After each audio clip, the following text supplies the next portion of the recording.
Chapter 6 데이터베이스를 셋업하는 거에 대해서 알아보겠습니다. 우리가 지금까지 만들어 왔던 대시보드를 이어서 계속 만들고자 하려면 우리가 데이터가 필요한데 PostgreSQL이라는 데이터베이스를 Vercel이라는 어플리케이션을 배포해주는 서비스를 활용해서 우리 프로젝트에 연결하는 것을 알아보도록 하겠습니다.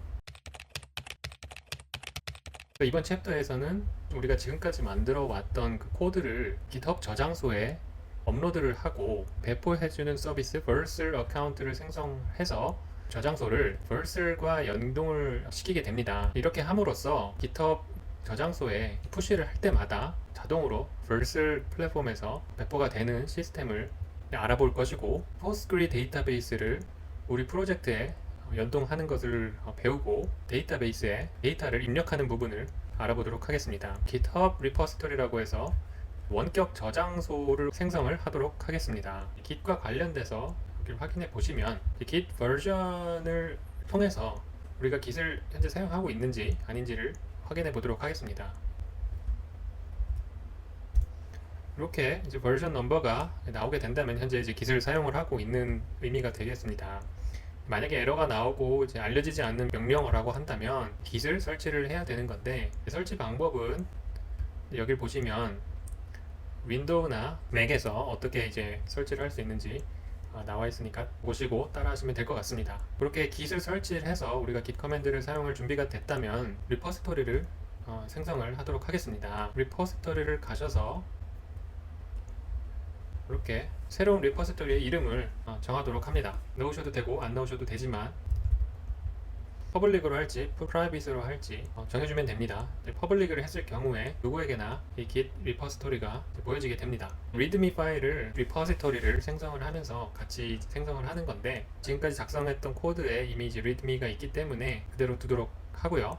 나중에 우리가 이제 이거를 푸시를 할 거기 때문에 git ignore, 요거는 뭐냐면 이런 식으로 이제 생겼는데 git 리포지토리로 업로드를 할 때 이런 파일들은 제외를 하는 것입니다. 대표적인 예로 node modules라고 하는 거는 패키지를 설치를 하게 되면 생성되는 건데, 현재는 많이 없지만 프로젝트가 커짐에 따라서 이 사이즈가 커지게 되는 파일 중에 하나인데, 기본적으로 업로드 용량을 낮추는 목적으로 제외를 하고 있습니다.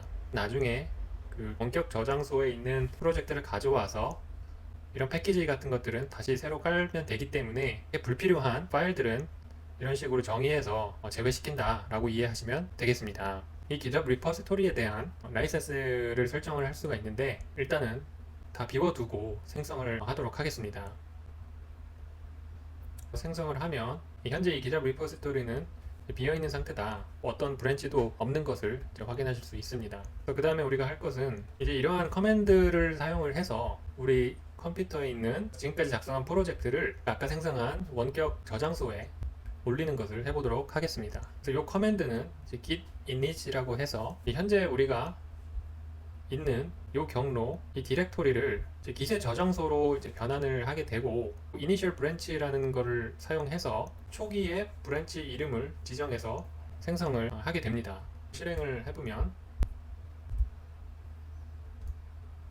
프로젝트를 확인하시면 우리가 지금까지 작성된 모든 새로운 파일들이 변경이 되었다고 표시가 되게 됩니다. 그래서 이 변경된 사항을 다음 이제 스테이지로 넘겨주게 되는데, 그 다음에 우리가 커밋을 만들기 위한 준비 상태로 간다라고 이해하시면 되겠습니다.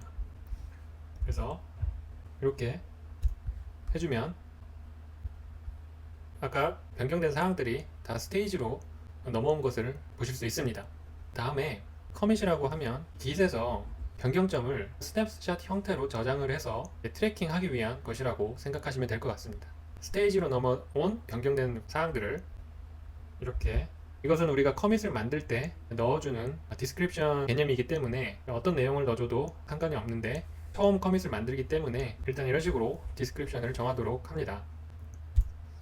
그래서 모든 스테이지에 있던 변경사항들이 커밋이 되었고, 우리가 만든 커밋을 확인하기 위해서 이렇게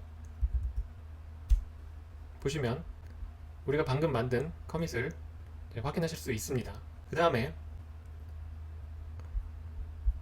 오리진이라는 이름을 보통 사용을 하는데, 사실 이거는 어떤 이름이 와도 상관은 없습니다. 기본적으로 오리진을 많이 사용하고, 여기에 이 리포지토리에 접근하기 위한 소스를 이런 식으로 해주면 우리가 지금 하는 것이 원격의 리포지토리를 깃에 우리가 추가를 하는데 이름은 오리진이고 그 소스는 이런 경로가 된다 라고 이해를 하시면 될 것 같습니다. 추가한 원격 저장소를 확인해 보시면 이렇게 이름은 오리진이고 해당 원격 주소가 보이는 것을 확인하실 수 있습니다. 이제 우리가 이로써 우리 로컬 컴퓨터와 그리고 이 원격 저장소 사이에 상호작용을 할 수 있는 준비가 되었다 라고 이해를 하시면 될 것 같습니다. 그리고 최종적으로 우리가 만든 이제 커밋을 이 원격 저장소에 업로드를 하기 위해서 이렇게 git push를 사용을 해서 업로드를 해주게 됩니다. 그래서 오리진을 우리가 이제 git 리모트를 이런 식으로 등록을 해놨기 때문에 소스 URL을 매번 치지 않아도 되고 오리진 이름만 가져와서 이렇게 지정을 해주고 초기에 생성했던 main이라는 브랜치 네임을 써서 이렇게 푸시를 하는데 이 의미는 현재까지 만들어진 커밋을 이 원격 저장소 이곳에 그리고 그 브랜치 main에 푸시를 하겠다 이렇게 이해를 하시면 될 것 같습니다. 최초에는 그 원격 저장소에 이제 접근을 하기 위해서 인증이 필요한데 유저네임은 GitHub 그 유저네임이 되겠고 그 패스워드는 현재 HTTPS를 사용할 거기 때문에 세팅에 데벨로퍼 세팅에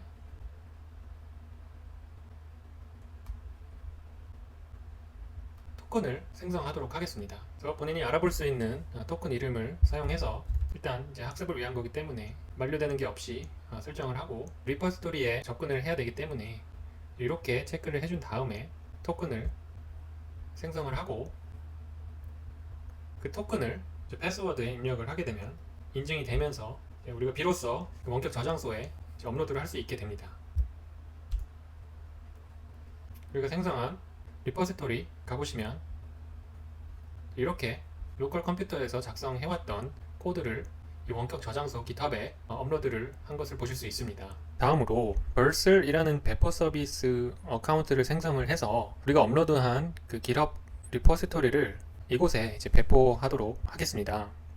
그래서 먼저 Vercel로 가셔서 허비 무료 플랜을 선택을 하시고 그 Vercel 어카운트를 생성한 후에 GitHub 리포지토리를 이쪽으로 불러오도록 하겠습니다. 이 임포트를 클릭을 해주고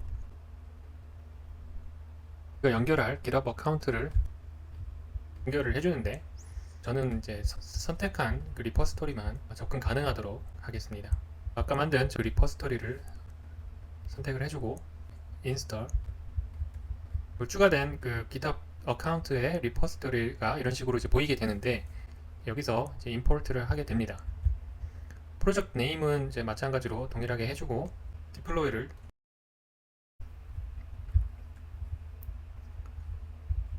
이렇게 함으로써 이제 Vercel에서 연결된 그 GitHub 리포지토리를 배포하는 프로세스가 진행하게 됩니다. 빌드 로그를 확인하실 수 있고 디플로이가 완료가 되면 이렇게 완료가 된 모습을 확인하실 수 있고 이제 배포된 URL을 확인하실 수 있습니다. 이 도메인을 클릭을 해보면 배포된 라이브 웹사이트가 이렇게 동작을 하는 것을 보실 수 있습니다. 이렇게 함으로써 프로젝트가 업로드된 GitHub 리포지토리를 Vercel 배포 서비스에 연동을 시켰고 배포가 되어서 이제 라이브로 해당 웹사이트가 동작을 하고 이 퍼블릭 URL을 통해서 누구든 접속을 해서 이 웹사이트를 볼 수 있는 상태가 완료가 되었습니다. Vercel과 GitHub이 연동이 됨으로써 GitHub 리포지토리에 새로운 변경을 이제 푸시할 때마다 자동으로 배포가 이루어지는 환경을 만들었습니다. 그 다음 Postgres라는 데이터베이스를 이제 Vercel에서 생성해 보도록 하겠습니다. 우리가 생성한 프로젝트에 이제 스토리지를 가서 여기 Postgres를 생성을 합니다.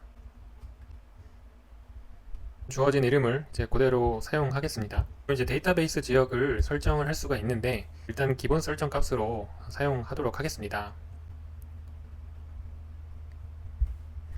이렇게 해서 생성이 된 것 같죠? 요거는 뭐 데이터베이스를 생성하기 전에 지역을 꼭 선정을 해줘야 되고 생성한 후에는 이제 변경할 수 없기 때문에 데이터베이스를 생성할 때 지역 선정을 잘 해줘야 된다. 일단 여기에서 주어지는 기본값을 그대로 가지고 연결을 해보도록 하겠습니다. 이렇게 한 다음에 스테이터스가 뭐 현재 가능한 상태고, 지역은 아까 우리가 선택했던 지역, 엔드포인트 뭐 어떻게 구성이 되어 있나 한번 살펴보시면 좋을 것 같습니다. env local 이 탭으로 가서 이제 현재 이게 지금 중요한 값들이 감춰져 있는데, 요 show secret을 통해서 우리가 이제 확인을 할 수 있습니다. 이거 전에 우리가 해야 될 게, 우리 프로젝트를 가서 env.example이라고 있는데 요거를 이제 변경해 주라고 하네요. 이렇게 변경을 해주고 show secret을 하여서 밸류가 이제 나타나게 되면 모두 카피를 한 후에 이곳에 이제 붙여 넣어주게 됩니다. 보면 이제 git ignore 파일에 변경한 후에 사용하게 될 이름인 .env가 포함되어 있는지 이제 확인을 한번 해주시면 될 것 같습니다. 이렇게 함으로써 이 env 파일이 로컬 개발에서 돌릴 때 사용할 환경 변수 값들을 이런 식으로 이제 세팅을 해주게 되는데, 요거는 다른 사람에게는 노출되면 안 되는 중요한 정보이기 때문에 반드시 우리가 만든 그 GitHub 리포지터리가 이제 퍼블릭으로 되어 있기 때문에 감춰야 되는 정보가 담겨진 이 파일은 반드시 git ignore를 통해 제외되도록 해야 합니다. 그 다음에 Vercel Postgres SDK라고 해서 일종의 개발 키트 정도로 이제 이해를 하시면 될 것 같은데, 제공하는 이제 커맨드를 통해서 Vercel의 Postgres를 우리 프로젝트로 연동을 시키는 것을 해보도록 하겠습니다. 이렇게 실행을 하면 이제 연결된 데이터베이스에 데이터를 저장하는 부분에 대해서 알아보도록 하겠습니다. 앱 폴더 하위에 seed라고 이제 미리 생성되어 있는 폴더를 보시면 이렇게 언커멘트 하라고 하네요. 것들을 이렇게 언커멘트 하고, 해당 폴더에 route.ts 파일이라고 해서, 그래서 이걸 통해서 우리가 이제 브라우저에서 데이터베이스를 접속해서 데이터를 입력하게 해주는 서버 사이드 엔드포인트를 생성해 준다고 하네요. 복잡하지만 이제 다 몰라도 괜찮고, 그 스크립트들이 이러한 스크립트들이 SQL이라는 그 데이터베이스와 상호작용할 수 있는 언어를 사용하여서 테이블을 생성을 하고, 우리가 테스트를 위해 미리 준비되어 있는 이 플레이스홀더 데이터들을 그 테이블에 주입시키는 일련의 작업들을 한다 라고 이해하시면 되겠습니다. 개발 서버를 돌리고 seed로 가라고 하네요. seed 경로로 가게 되면 요것 때문에 이제 여기서 막혔는데, 요거를 이제 커멘트 해주고, 그래서 일단 seed 경로로 가면 이렇게 데이터 삽입이 이제 완료가 되었다 라고 이제 메시지가 나오네요. 이 부분까지 이제 한 건데, 페이지를 보시면 데이터베이스에 seeding 하는 게 이제 뭘 말하는 것이냐, 생성한 데이터베이스에 이제 데이터를 입력하는 것을 의미를 하죠. C가 되겠죠. 혹시나 이제 문제사항이 발생했을 때 이렇게 이제 안내 부분이 있는데, 아까 이제 우리 Vercel에서 이제 스토리지 부분에 또 카피해 올 때 이 부분을 보이게 한 다음에, 그래야 이제 값이 보일 테니까 그 다음에 이제 카피를 해야 된다. bcrypt라고 패스워드 해시와 관련된 이제 부분인 것 같은데, 이게 이제 여러분 환경에 맞지 않으면 대신에 이제 bcrypt.js라는 패키지를 사용하면 해결이 된다고 하네요. 그래서 앞에서 이제 데이터베이스에 데이터를 이제 주입하는 과정에서 문제가 이제 생겨서 이제 스크립트를 다시 돌려야 할 경우에 이런 식으로 이제 drop table과 테이블 네임, 이러한 이제 SQL 커맨드를 사용을 해서 Vercel에 있는 이 쿼리에서 실행을 함으로써 우리가 아까 생성해 놓은 이제 테이블들을 삭제할 수 있다. 그렇게 해서 이제 생성된 테이블들을 삭제를 하고 다시 스크립트를 이제 돌려서 다시 시도해 볼 수 있다. 이제 요 drop 커맨드는 테이블과 거기에 있는 모든 데이터들을 이제 다 삭제를 하기 때문에 주의가 필요하고, 특히나 이제 프로덕션 앱일 경우에는 더더욱 더 조심해야 된다. 그래도 이제 문제가 이제 해결되지 않을 경우에는 관련된 이제 문제 해결 사항들 보고 해결하는데 도움을 받을 수 있다. 그래서 요거는 이제 우리가 아까 생성한 데이터베이스에 주입을 한 데이터 테이블들과 거기에 들어간 데이터들이 이렇게 이제 나오는 것을 확인하실 수 있습니다. 그래서 한번 요 쿼리를 실행을 해보라고 하네요. 그래서 Vercel에 가서 요 쿼리를 붙여 넣고 우리가 실행을 하면 완료가 되었고, 그래서 요 이제 SQL 커맨드가 이제 한 일을 보면 인보이스 테이블의 어마운트와 한번 가볼까요?